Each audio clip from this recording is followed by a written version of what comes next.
नमस्कार, आप देख रहे हैं न्यूज़ 24। मैं हूं आप सभी के साथ विपनेश माथुर और आज ब्रेकिंग विद एजेंडा में हम बात करेंगे कि यूपी में किसके भाई जान, ये है बड़ा सवाल।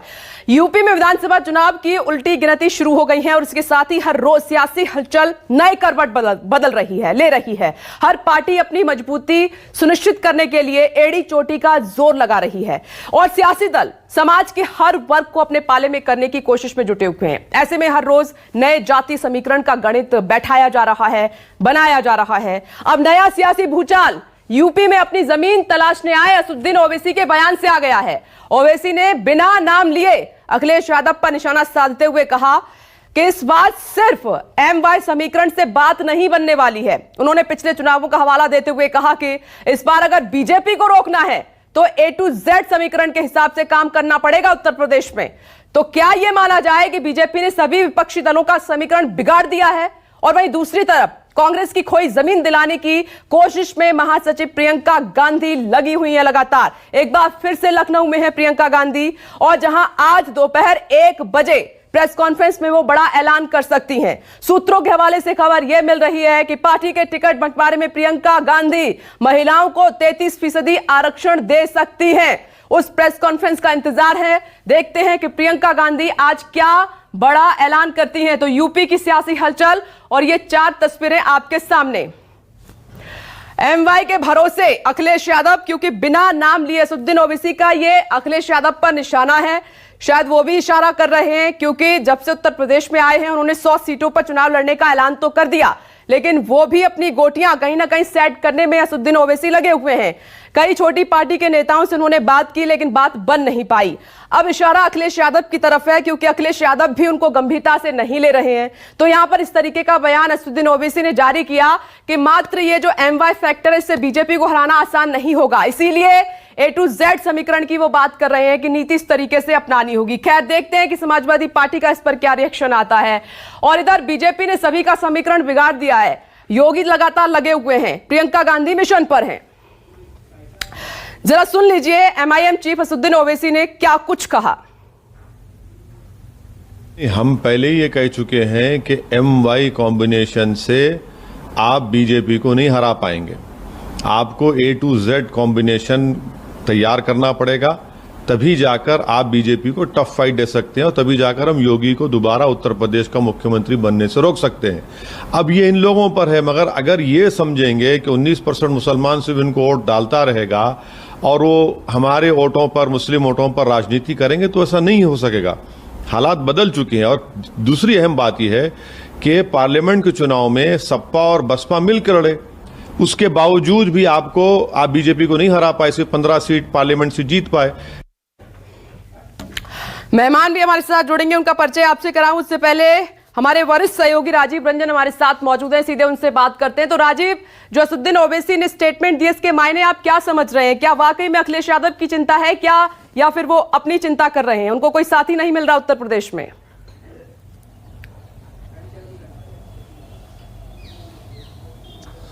देखिए विपनेश, अभी जो आपने बयान असदुद्दीन ओवैसी का सुनाया उसी में 2 बातें छिपी हुई हैं। पहली बात तो ये कि उन्होंने कहा कि जब सपा और बसपा मिलकर के बीजेपी को नहीं हरा पाए तो असदुद्दीन ओवैसी क्या कहना चाह रहे हैं कि सपा अगर ओवैसी के साथ मिल जाए तो वो बीजेपी को हरा देगी। क्या बसपा से ज़्यादा ताकत ओवैसी की पार्टी MIM ने यहाँ हासिल कर ली है? बात यह है कि वो जो बात बीजेपी कहना चाहती है और कहती नहीं है वो असदुद्दीन ओवैसी कह रहे हैं। उस असदुद्दीन ओवैसी ये कहना चाह रहे हैं कि समाजवादी पार्टी MY समीकरण की पार्टी है, मुस्लिम और यादवों की पार्टी है। ये बात बीजेपी कहती नहीं है। अगर आप देखें, योगी आदित्यनाथ हमेशा परिवारवाद को लेकर, समाजवाद को लेकर अखिलेश यादव को घेरते रहे। दरअसल उत्तर प्रदेश की जमीनी हकीकत यह है कि MY समीकरण से मुलायम सिंह यादव ने और अखिलेश यादव ने भी, अगर आप देखें, 4 बार उत्तर प्रदेश में जो सरकार समाजवादी पार्टी की बनी है और पिछले 3 दशकों में समाजवादी पार्टी ने उत्तर प्रदेश की राजनीति को बहुत हद तक प्रभावित किया, डोमिनेंट रही है, तो उसका एक बड़ा समीकरण MY समीकरण था क्योंकि वो उनका कोर और बेस वोट बैंक माना जाता था। लेकिन हाल के वर्षों में बीजेपी ने बहुत ही करीने से अदर बैकवर्ड क्लास को समाजवादी पार्टी या BSP से अलग किया और अपनी तरफ अपनी झोली में ले आए। तभी भारतीय जनता पार्टी को 3 लगातार चुनाव में इतनी कामयाब और इतनी शानदार जीत हासिल हुई है। अब बात आती है असदुद्दीन ओवैसी जब से उत्तर प्रदेश में आए हैं, देखिए विपनेश क्या है कि अक्टूबर का महीना चल रहा है, अब से 75 दिनों के आसपास, करीब 75 दिनों के बाद उत्तर प्रदेश के चुनाव की तारीखों का ऐलान हो जाएगा। अभी जो आप देख रही हैं 15 दिनों के बाद मुझे ऐसा लगता है कि नवंबर के पहले हफ्ते में पूरी स्थिति साफ हो जाएगी, सारे राजनीतिक दलों की जो स्थितियां हैं वो साफ हो जाएगी। असदुद्दीन ओवैसी बार बार इस बात को कहते हैं कि 19% जो अकलियत का वोट है, दरअसल उस वोट पर असदुद्दीन ओवैसी की भी निगाह है। अगर आप उत्तर प्रदेश में उनके आज तक के दौरों को देखा जाए इस चुनाव में, तो हर उसी जगह वो जा रहे हैं जहां मुस्लिम डोमिनेटेड पॉपुलेशन है, जहां मुसलमानों की अकलियत की सबसे ज़्यादा तादाद है, वैसी जगहों पर जा रहे हैं। तो जहां तक बात यह है कि अखिलेश यादव और ओवैसी में समझौता हो जाएगा, मुझे ऐसा कतई नहीं लगता। दूसरी बात यह है कि ओवैसी जब चुनाव आता है तो वो अपनी ताकत को बढ़ाने के लिए अपना अकलियत का वोट बैंक के साथ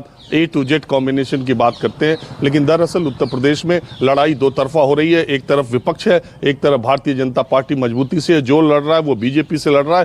अब अपने अपनी गोटी, अपने अपने पत्ते सब फेंट रहे हैं। अखिलेश यादव अपनी तरह से छोटे दलों को मिलाना चाहते हैं, लेकिन छोटे दलों का कुछ रुख साफ पता चल भी नहीं रहा है। संकल्प भागीदारी मोर्चा में असदुद्दीन ओवैसी आए थे, बहुत ताल ठोक कर ओम प्रकाश राजभर के साथ। पिछले 3 दिनों से ओम प्रकाश राजभर भूमिगत है। 27 अक्टूबर को उनकी एक रैली है, उन्होंने बड़ी रैली बुलाई है, उसमें वो ऐलान करेंगे कि वो किधर जाएंगे। तो अगले 15 दिनों में सारे समीकरण साफ होंगे। लेकिन इतना जरूर है कि जो समाजवादी पार्टी की एक समय स्ट्रेंथ हुआ करती थी मुस्लिम यादव समीकरण, आज उसी को उसकी सबसे बड़ी कमजोरी बता करके विपक्षी दल, समाजवादी पार्टी के विरोधी उस पर हमला करने में लगे हैं। और अखिलेश यादव के लिए बहुत चुनौती है कि इस समीकरण को भी इस चुनाव में वो बचाए रख पाए। राजीव, ये उत्तर प्रदेश में क्यों कहा जा रहा है हाल ही में कि बीजेपी ने सभी पार्टियों का, जो विपक्षी पार्टियां हैं छोटी बड़ी, उन सब का समीकरण बिगाड़ दिया है, इसीलिए अब नए समीकरण स्थापित किए जा रहे हैं, नई गोटियां वहां पर डाली जा रही हैं, बिछाई जा रही हैं?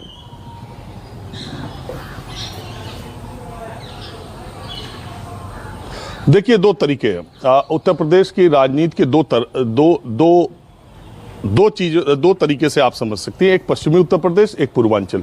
पश्चिमी उत्तर प्रदेश में धार्मिक आधार पर बहुत तेजी से मुजफ्फरनगर दंगों के बाद वोटों का ध्रुवीकरण हुआ है, उसका फायदा बीजेपी ने सीधे सीधे पिछले 3 चुनाव में उठाया है।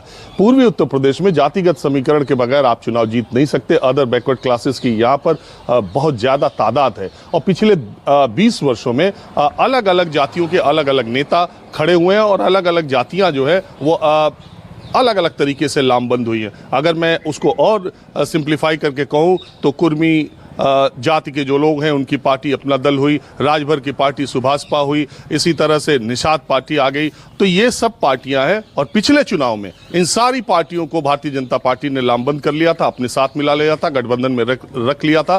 तो सारे अदर बैकवर्ड क्लासेस के जो वोट थे वो बीजेपी की तरफ शिफ्ट हो गए थे। तो बीजेपी ने बहुत करीने से धर्म की राजनीति के साथ साथ जाति की राजनीति के समीकरण को जमीनी स्तर पर समझा, और उनके साथ थोड़ा नरम रुख अपनाते हुए, बड़ा दिल दिखाते हुए समझौता किया। 12 सीटें उसने राजभर को दे दी थी, 4 ही जीत पाए थे। लेकिन इस बार भी देखिए क्या नहीं कहा ओम प्रकाश राजभर ने भारतीय जनता पार्टी को, लेकिन पिछले 3 दिनों से जब से उन्होंने इशारा किया है कि वो बीजेपी के साथ जा सकते हैं, वो चुप से हो गए।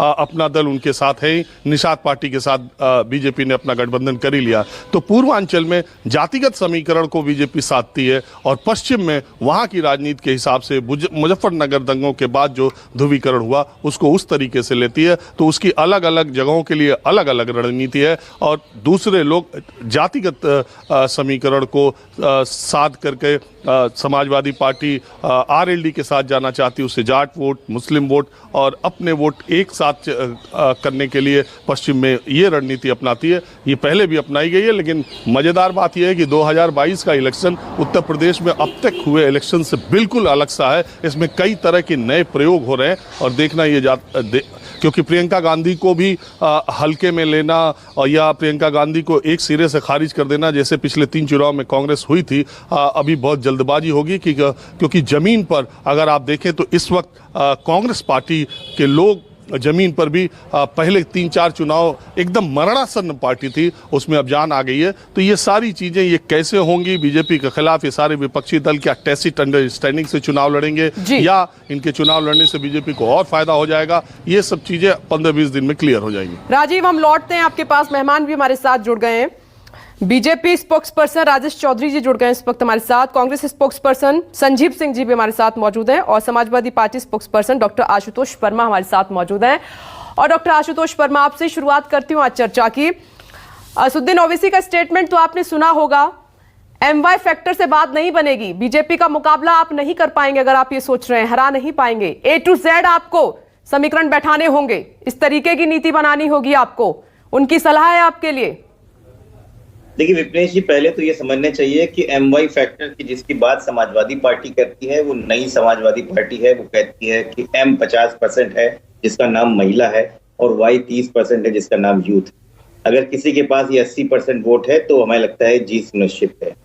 रही बात विपक्ष को और ये तो कैसे काम करना है, क्या करना है, समाजवादी पार्टी अपना काम कर रही है, उसको पता है।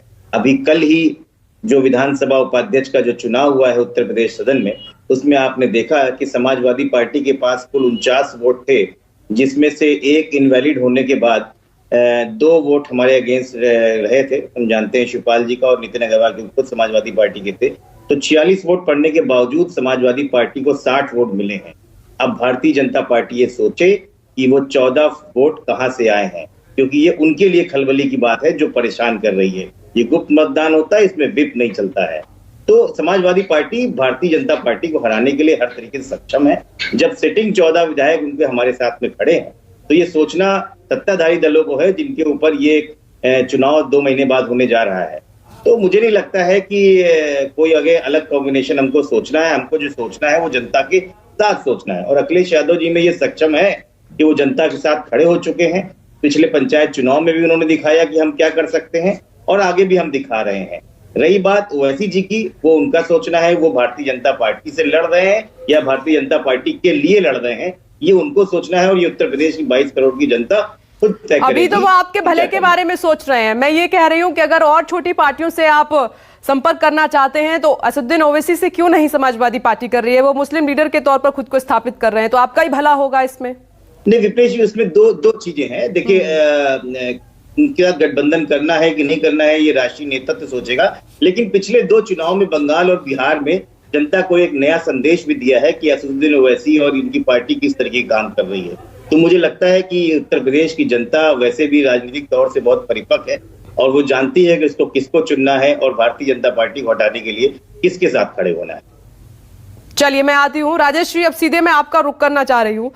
ठीक है, आप भी कमबैक करने की कोशिश करें पूरी ताकत के साथ उत्तर प्रदेश में, लेकिन अखिलेश यादव कह रहे हैं कि तकरीबन 100 से ज्यादा 150 संख्या बता रहे हैं कि बीजेपी के विधायक जिनका पत्ता आप काट सकते हैं वो उनके संपर्क में है। ऐसे तो आपकी पार्टी कमजोर हो जाएगी। देखिए, समाजवादी पार्टी के हमारे मित्र अभी कह रहे थे कि क्रॉस वोटिंग हुआ है। अब ये अपना जो है डाटा कलेक्ट करके ठीक से नहीं आए। कल डीडी न्यूज की एक डिबेट में इनकी एक प्रवक्ता कह रही थी कि 7 हमारे पास बहुजन समाज पार्टी के आए। अब इनको यही नहीं पता कि हो क्या रहा है, तो चुनाव की राजनीति में ये क्या करेंगे। और भारतीय जनता पार्टी चुनाव की तैयारी को लेकर के इनसे कई गुना आगे खड़ी हुई है, कई किलोमीटर आगे खड़ी हुई है। ये तो सोच रहे हैं असमंजस में इन्हें करना क्या चाहिए। इसका मतलब इनके पास प्रत्याशी नहीं है। जब 100-150 आदमी की अपेक्षा ये करके बैठे हैं कि भारतीय जनता पार्टी के लोग हमारे यहाँ आए, आकर के हम उनको चुनाव लड़वाएं, तो इससे बड़ी कमजोरी समाजवादी पार्टी की और क्या हो सकती है। इनके पास लोग नहीं है चुनाव लड़ने वाले। इससे तो ये जाहिर होता है ये लड़ ही नहीं पाएंगे पूरी 403 सीटें। मेरा कहना यह है कि योगी जी ने जो काम किया है 4.5 साल तक, 5 साल तक, वो काम आज बोल रहा है उत्तर प्रदेश के अंदर। आज अराजकता की स्थिति उत्तर प्रदेश में नहीं है, आज भ्रष्टाचार की स्थिति उत्तर प्रदेश में नहीं है, आज गुंडा राज नहीं है उत्तर प्रदेश में, आज कानून का राज है। आज कोई अपराधी अपराध करता है तो उसके खिलाफ कार्रवाई होती है। आज यहाँ परिवार का शासन नहीं है, आज यहाँ उत्तर प्रदेश की जनता शासन कर रही है। तो ये यही नहीं कर पा रहे हैं। MY करेंगे कि M+ करेंगे, A to Z करेंगे, क्या करेंगे इनको भी कुछ पता ही नहीं है। चुनाव सर पे है और ये भी ये डिसाइड नहीं कर पा रहे हैं कि इन्हें करना क्या चाहिए। तो ये कंफ्यूजन में ही अपना, जैसे पिछली बार हुआ है, पहले तो 40 सीटें आ गई थी, वो भी नहीं आने वाली है। डॉक्टर आशुतोष कुछ कहना चाह रहे हैं, बोलिए जल्दी से। जी, भारतीय जनता पार्टी के बड़े भाई राजेश चौधरी के लिए मैं बोलूंगा, हमको मालूम है जन्नत की हकीकत क्या है, लेकिन दिल को खुश रखने के लिए गालिब ये ख्याल अच्छा है। देखिए, आपको समझना है कि आपके आस कैंडिडेट नहीं है और भारतीय जनता पार्टी समाजवादी पार्टी का कैंडिडेट निकाल के लेके आ रही है और कह रही मैं चुनाव लड़ूंगी। असल में क्या है, ये पिछड़ा विरोधी है। जब इस प्रदेश का मुख्यमंत्री क्षत्रिय हो, उप मुख्यमंत्री जो है वो ब्राह्मण हो, विधानसभा अध्यक्ष ब्राह्मण हो, विधान परिषद का अध्यक्ष क्षत्रिय हो, तो जहां पिछड़ों को भारतीय समाजवादी पार्टी ने खड़ा किया है, उसको हराने का काम कल भारतीय जनता पार्टी के लोगों ने किया है। कि किस तरीके से किसान परिवार से आए हुए नरेंद्र वर्मा को 6 बार के एमएलए को हराया जाता है। ये दिखाया उन्होंने अपना चाल चरित्र कि पिछड़ों का नाम हम सिर्फ भारतीय राजनीति में नाम दिखाने के लिए करते हैं, सबका साथ सबका विकास की बातें करते, लेकिन आना अगड़ों को ही है, क्योंकि पिछड़े उनके पीछे खड़े होंगे, पिछड़े उनके पीछे ही रहेंगे। ये इन्होंने कल दर्शा दिया है। और उत्तर प्रदेश की जनता को ये जो मैसेज मिला है कि किस तरीके से 46 सीट के बाद भारतीय जनता और समाजवादी पार्टी को 60 वोट मिले हैं, ये चिंता का विषय जिसके अंदर वो समझ सकता है राजनीतिक सोच है, वो उसको है। आप बीएसपी की बात करते हैं, बीएसपी के तो 2 विधायक आपके पास भी आए थे, आपकी तो सीट 304 की 304 ही है और आपके इनवैलिड भी हुए हैं वोट। आप बताइए बीएसपी के उन्होंने वोट दिया कि नहीं दिया? हमें तो बीएसपी ने भी वोट दिया, आपको किसने वोट दिया और आपके कौन 14 लोग हैं जो हमें आके वोट देंगे? चलिए ठीक है, मैं इस पर जवाब लेती हूँ, लेकिन संजीव जी का रुख कर लेती हूँ। संजीव जी, आज कोई प्रियंका गांधी खबर है कि लखनऊ में कोई बड़ा ऐलान कर सकती हैं? बिल्कुल विपनेश जी, आज लखनऊ में हमारी नेता उत्तर प्रदेश की प्रभारी कांग्रेस पार्टी की राष्ट्रीय महासचिव आदरणीय प्रियंका जी हैं और हम सब इंतजार कर रहे हैं, आपके साथ प्रेस वार्ता भी होगी। देखिए, जो मुद्दा आपने ओवैसी का रखा है, देखिए सबसे पहली बात समझनी पड़ेगी कि ओवैसी के राजनीतिक चरित्र को बंगाल की जनता ने समझा, महाराष्ट्र में उन्होंने भारतीय जनता पार्टी के साथ किस तरह गठजोड़ किया, उत्तर प्रदेश के लोग जहां हर घर में अच्छी तरह से राजनीति को लोग समझते हैं, ओवैसी को अच्छी तरह जानते हैं कि केवल और केवल भारतीय जनता पार्टी की बी टीम बनकर के आ रहे हैं। और ये चीज आज की नहीं है। आजादी के पहले जिस तरह से आरएसएस, हिंदू महासभा और मुस्लिम लीग मिलकर के हिंदू और मुसलमान की राजनीति करती थी, आज वो चेहरे बदले हैं। अगर आजादी के पहले विपनेश जी, अगर हिंदुओं को लेकर के सावरकर की राजनीति थी और उधर मुसलमानों को लेकर के जिन्ना की राजनीति थी, तो आज कहना गलत नहीं होगा कि इस राजनीतिक ध्रुवीकरण में आरएसएस के प्रमुख, अगर आज के समय देखा जाए तो जिस तरह से आरएसएस प्रमुख का हाल है, उसी तरह से आज मुस्लिमों को भड़काने के लिए अगर देखते हैं तो आज ओवैसी वही काम कर रहे हैं। लेकिन उत्तर प्रदेश में ये चलने वाला नहीं है। इसलिए नहीं चलने वाला है कि आप पिछले कोरोना काल में देख लीजिए। मैं पूछना चाहता हूं, जिन जातियों की बात है, तो कांग्रेस पार्टी धर्म जात की बात नहीं करती, क्या भारतीय जनता पार्टी के लोग बगैर ऑक्सीजन सिलेंडर के उनके परिचित लोग क्या नहीं मरे?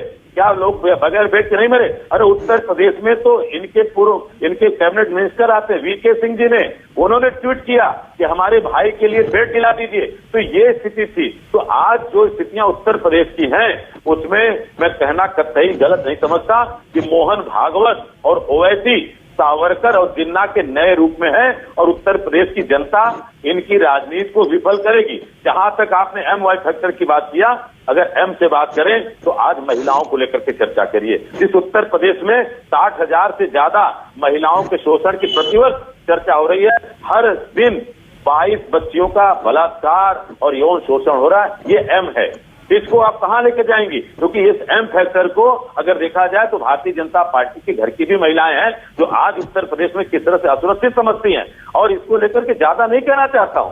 क्या था कुलदीप सिंगर का हाल, क्या था चिन्मयानंद का हाल, क्या था हाथरस की घटना, तो कितनी बातें बताऊं। तो इसलिए मुझे लगता है कि MY कॉम्बिनेशन को जो ये महोदय ओवैसी जी बता रहे हैं, कांग्रेस पार्टी M माने महिलाओं को लेकर के, यानी उत्तर प्रदेश की आधी महिला, आधी आबादी आज भारतीय जनता पार्टी के विरोध में। आप पर भी यही एलिगेशन लग रहा है कि आप भी उत्तर प्रदेश का चुनाव जीतने के लिए आप लखीमपुर खीरी पहुंच जाते हैं। हाथरस की भी तस्वीर देखी। दूसरा, आज 33% आरक्षण देकर महिलाओं को लुभाने की कोशिश में लगेंगी प्रियंका गांधी, ये सिर्फ और सिर्फ चुनाव को देखते हुए। विपनेश जी, हम जब चुनाव नहीं था तो हम उम्भा भी गई थी हमारी नेता। तब कौन सा चुनाव था जहां 13 आदिवासियों को भारतीय जनता पार्टी के शासनकाल में मार दिया गया? जब हाथरस गई थी तब चुनाव नहीं था। जब उसके बाद हमारी नेता इसके पहले लखीमपुर गई थी जहां पर्चे फाड़ दिए गए थे समाजवादी पार्टी की नेता का, तब चुनाव नहीं था। अगर उत्तर प्रदेश की जनता ये जानती है कि उसके संघर्ष में जितना अपना जिस नेता ने, जिस दल ने अपना खून पसीना बहाया, जनता उसके साथ खड़ी होती है। हम चुनाव के लेकर के अगर आप चर्चा करेंगे, लखीमपुर की आप बार बार इसको चर्चा करते हैं कि आपने पॉलिटिकल टूरिज्म किया। बताइए, उत्तर प्रदेश से नरेंद्र मोदी को प्रधानमंत्री बनाने का काम उत्तर प्रदेश की जनता ने किया। गुजरात से नरेंद्र मोदी जी प्रधानमंत्री नहीं बने, वाराणसी से सांसद से उतर गए, और उत्तर प्रदेश में एक भारी मैंडेट देकर के भारतीय जनता पार्टी की सरकार बने। और एक छोटी सी बता दूं, मोदी जी वाराणसी आ रहे हैं। आज स्थिति ये है कि जिन किसानों की धान की खरीद का 900-1000 रुपए ज्यादा नहीं पाए, 60 बिस्से से नहीं संजीव जी, योगी जी तो कहते हैं कि हमने किसानों के लिए अच्छा किया, गन्ना मूल्य में वृद्धि हमने की, घर दिए, हमने गैस चूल्हा शौचालय, हमने सब कुछ दिया है जो सर से गरीब इंसान भी अपना सिर ऊंचा उठाकर जी सके। ये उत्तर प्रदेश में उन्होंने कायम किया है जो पिछली सरकारों में नहीं हुआ। मैं लौटूंगी, एक ब्रेक के लिए रुकना है, लेकिन एक और खास मेहमान इस वक्त हमारे साथ जुड़ गए हैं। AIMIM लीडर आदिल हसन साहब भी मौजूद हैं। एक छोटा सा ब्रेक, फौरन लौट रही है, खास मेहमान हमारे साथ बने हुए हैं। नमस्कार, मैं हूं मानक गुप्ता। अगर आपको हमारा ये वीडियो पसंद आया हो तो इसे लाइक और शेयर जरूर करें, और हां, हमें सब्सक्राइब और फॉलो करना ना भूलें ताकि आप देश और दुनिया की कोई खबर मिस ना करें। तो जुड़े रहिए हमारे साथ और देखते रहिए News 24।